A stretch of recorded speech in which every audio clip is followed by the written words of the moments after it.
dari kelompok 6 akan menyampaikan progres artikel kami yang berjudul Konteks Situasi dan Ilokusi Ekspresif dalam Film Pendek Akhir Tak Bahagia 2021, Kajian Sosiolinguistik.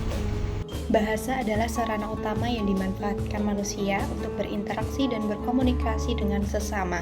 Namun maknanya tidak hanya bergantung pada bentuk literal, melainkan juga pada aspek pragmatik dan sosiolinguistik yang melibatkan konteks situasi. Salah satu elemen krusial dalam interaksi merupakan tindak tutur ekspresif yang menunjukkan sikap psikologis penutur yang keberadaannya itu melimpah dalam media film sebagai representasi situasi sosial dan emosional. Meskipun penelitian mengenai tindak tutur ekspresif telah banyak dilakukan pada berbagai media dan juga studi yang secara khusus mengaitkannya dengan konteks situasi dalam film pendek berbahasa Indonesia yang masih terbatas pada penelitian yang ada di Indonesia ini. Dan penelitian ini diharapkan dapat memberikan kontribusi bagi kemajuan kajian sosiolinguistik khususnya dalam analisis tindakan tutur ekspresif di media audiovisual berbahasa Indonesia. Baik, di sini saya akan menjelaskan tujuan penelitian yang pertama, yakni menemukan berbagai jenis tindak tutur ilokusi ekspresif yang terdapat dalam film pendek Akhir Tak Bahagia.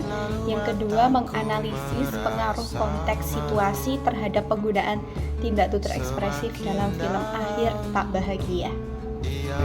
Baik, untuk selanjutnya saya akan menjelaskan mengenai metode penelitian yang kami gunakan untuk artikel ini. Yang pertama, pendekatan. Penelitian ini menggunakan pendekatan kualitatif dengan jenis penelitian deskriptif. Sumber data yang kami ambil yaitu film pendek Akhir Tak Bahagia tahun 2021 yang dapat diakses melalui aplikasi YouTube. Kemudian data penelitian berupa tuturan-tuturan yang mengandung tindak tutur ilokusi ekspresif serta konteks situasi yang melatar belakangnya. Kemudian untuk teknik pengambilan data yaitu melalui teknik simak dan catat. Kemudian ada temuan dan juga pembahasan yang diklasifikasikan melalui tabel. Nomor 1, ada kode data 001 dengan konteks situasi misal tidak sengaja menabrak Ciko di kafe. Kemudian tuturan tindak tutur ekspresif yaitu Mas, maaf banget. Fungsi lokusi yaitu meminta maaf. Kemudian nomor yang kedua ada kode data 002 dengan konteks situasi misal memberikan kompensasi kepada Ciko. Kemudian untuk tuturan tindak tutur ekspresif yaitu permintaan maaf saya soal yang tadi. Fungsi lokusi yaitu meminta maaf. Kemudian di nomor yang ketiga dengan kode data 003 konteks situasi misal memuji buku yang dibaca Ciko. Selera bacaannya bagus untuk tuturan tindak tutur ekspresif. Fungsi lokusi yaitu memuji. Kemudian di nomor yang keempat ada kode data 004 dengan konteks situasi Ciko merespon penjelasan Michelle tentang aura. Untuk tuturan tindak tutur ekspresif yaitu penjelasan yang menarik. Fungsi lokusi memuji. Kemudian di nomor yang kelima ada kode data 005 dengan konteks situasi Michelle cemas melihat Ciko di lantai 2 dengan aura gelap. Dengan tuturan tindak tutur ekspresif, makanya gue khawatir waktu lihat lo naik ke lantai 2. Dengan fungsi lokusi khawatir. Selanjutnya, temuan dan pembahasan dengan kode data 06 yaitu konteks situasinya Ciko memberikan gombalan puitis kepada Michelle. Tuturannya atau tindak tutur ekspresifnya yaitu indah, terang seperti matamu yang selalu kupandang. Fungsi ilokusinya memuji atau mengagumi. Selanjutnya kode data 07 konteks situasinya Chico memuji penampilan fisik Michelle. Tuturannya, parasmu yang menawan. Fungsi ilokusinya yaitu memuji. Lalu, kode data 08 yaitu konteks situasinya, Michelle merasa bahagia dengan kehadiran Chico. Tuturannya, senang rasanya melihat dia sering datang. Fungsi ilokusinya menyatakan bahagia. Selanjutnya, kode data 09, konteks situasinya, Michelle mengungkapkan kedekatan emosional. Lalu tuturannya, aku menemukan kenyamanan berbeda saat bersamanya.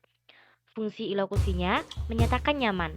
Dan yang terakhir ada kode data 10, yaitu konteks situasinya, Michelle berharap hubungan mereka berjalan baik. Tuturannya, kuharap dongeng ini selalu berakhir bahagia. Fungsi ilokusinya menyatakan harapan. Selanjutnya ada klasifikasi dan fungsi tindak tutur ekspresif.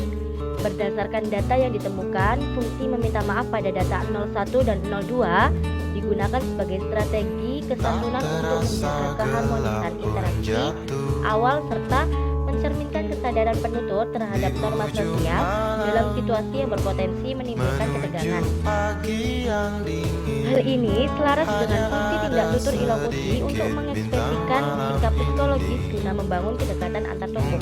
Sementara itu, fungsi memuji pada data 03, 04, 06, dan 07 menunjukkan adanya apresiasi terhadap kualitas lawan tutur yang sekaligus berfungsi sebagai sarana ekspresi perasaan emosional dan memperkuat karakterisasi tokoh. Fungsi lain seperti menyatakan kekhawatiran, kebahagiaan, kenyamanan, dan harapan memperlihatkan dimensi afektif yang semakin kompleks dalam narasi film tersebut. Tuturan-tuturan ini tidak berdiri sendiri, melainkan berkaitan erat dengan perkembangan hubungan interpersonal antar tokoh. Dengan demikian, klasifikasi fungsi ilokusi ekspresif ini tidak hanya menunjukkan variasi bentuk tuturan, tetapi juga mencerminkan dinamika relasi sosial yang berkembang secara bertahap di dalam cerita. Materi yang selanjutnya adalah pengaruh konteks situasi terhadap makna ilokusi. Akan ada beberapa konteks yang kami bahas pada artikel kami, namun sebelumnya perlu dipahami bahwa konteks situasi memiliki peran penting dalam menentukan makna ilokusi yang dihasilkan. Sebuah makna tidak mungkin lahir pada sebuah ruang yang gampang, melainkan akan ada sesuatu yang memengaruhinya.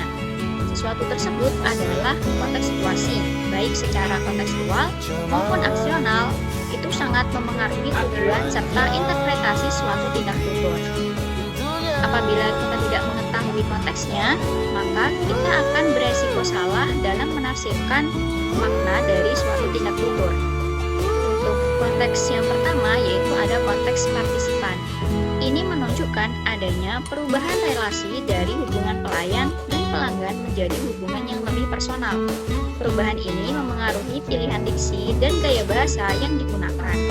Penggunaan kata gue dan lo pada data D05 menandakan tingkat keakraban yang lebih tinggi. Hal tersebut memungkinkan munculnya tuturan yang bersifat emosional serta kekhawatiran. Pada awal cerita, relasi antar tokoh adalah formal, yaitu sebagai pelayan dan pelanggan. Namun, seiring berjalannya cerita, relasi tersebut berubah status menjadi lebih personal. Sehingga pilihan diksi dan gaya bahasa pun ikut berubah. Konteks yang selanjutnya adalah konteks psikologis atau aura.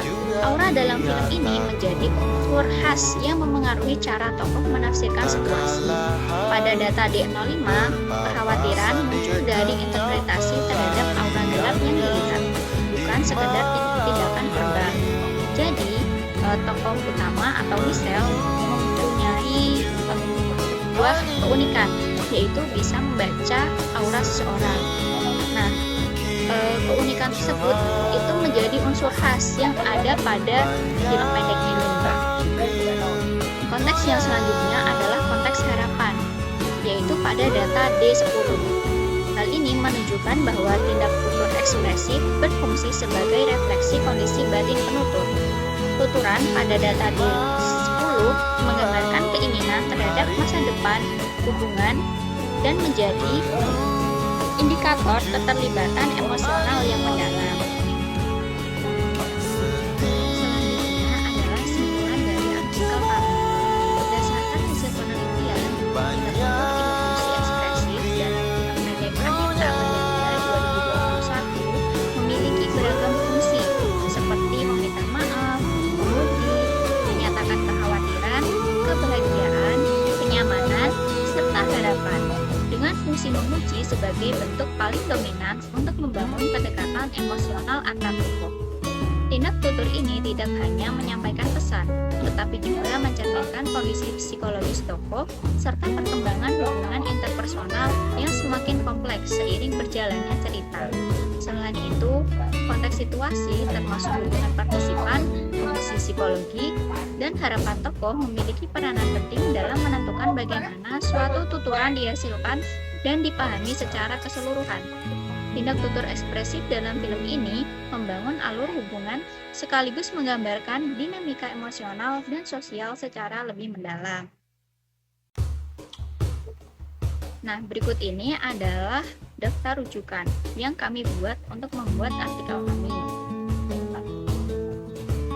Baik, terima kasih sudah menyimak pemaparan progres artikel kami. Apabila ada kesalahan, kami mohon maaf yang sebesar-besarnya.